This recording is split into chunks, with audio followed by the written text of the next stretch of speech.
A short history about St. James's Priory, Dudley, by author J. Bird. During the time of King Henry I and his second wife Adeliza, Empress Matilda, the daughter of King Henry, started a war against her cousin Stephen. This war was called the Anarchy. Queen Adeliza ready to greet Empress Matilda at Arundel Castle.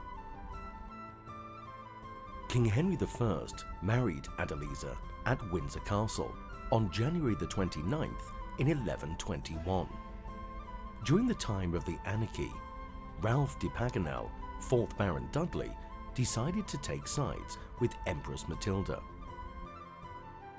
Matilda soon made Ralph governor of Nottingham. Sadly, Ralph was responsible for a fire in Nottingham that killed many people. This tragedy haunted Ralph.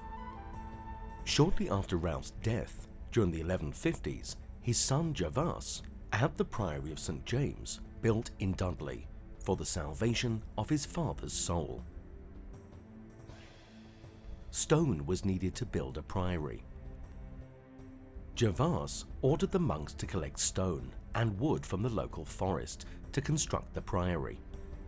In 1174, Gervase rebelled against King Henry II, so his castle was slighted.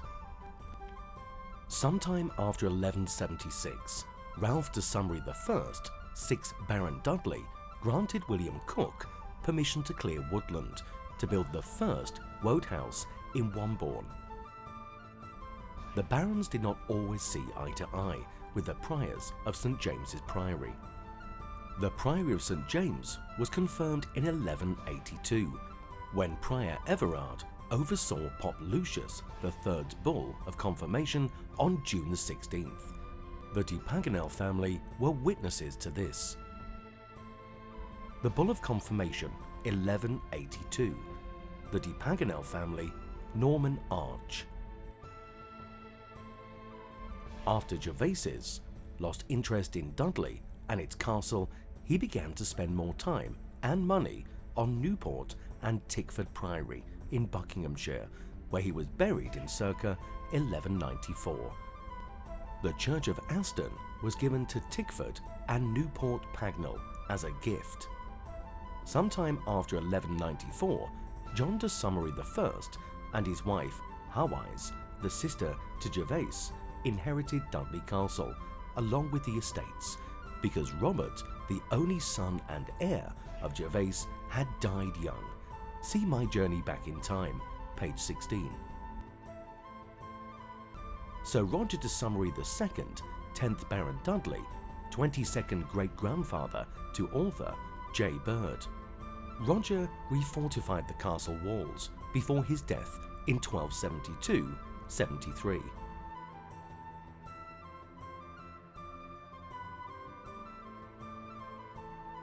Sir Roger de Summery was buried here in the cloister by Prior Walter as the earliest baron to be buried here in 1272-73. Sir Roger de Summery III, 11th Baron Dudley, the Kinver poacher, was also buried at St. James in 1291.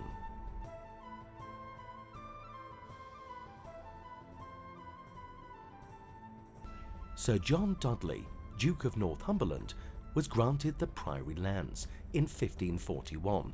The priory would have been a ruin by now. Northumberland's Great Hall at Dudley Castle was destroyed by a fire in 1750.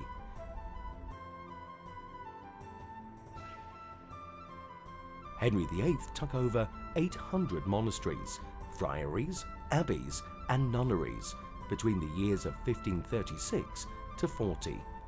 By this time, St. James's Priory in Dudley was also a ruin.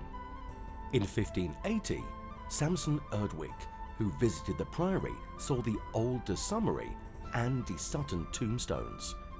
One coffin was 8 feet long, had gilt still on it, with part of a blue lion's tail, which must have been de Summery.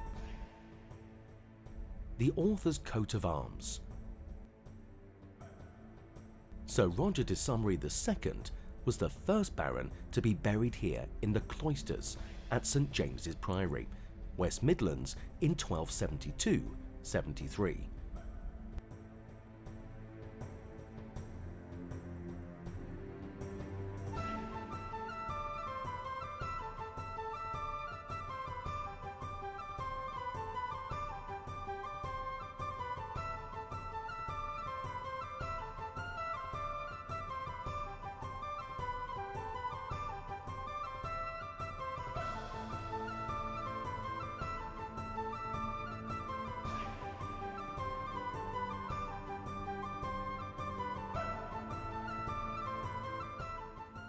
Henry VIII's flock of birds.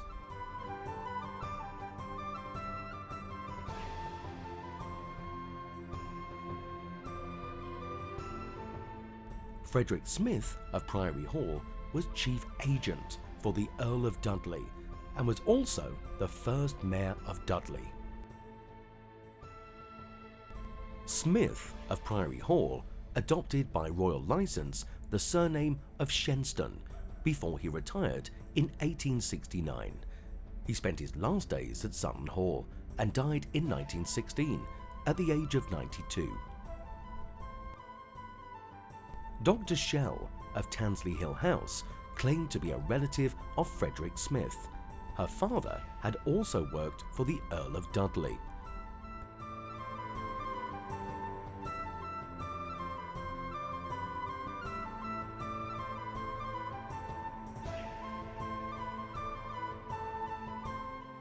The author worked as a gardener from 1991 to 1997.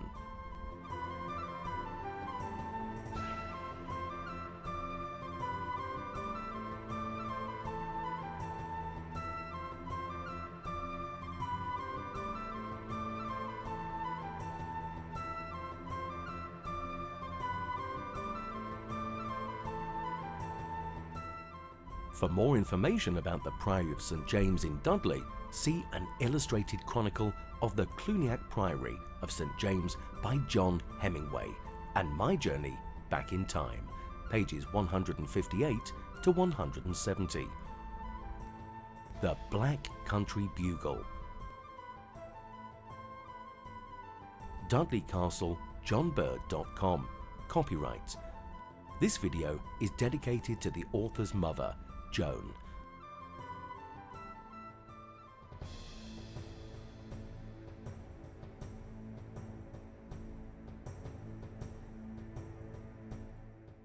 The Last Days, Psalm 37, verse 10, 11 and 29.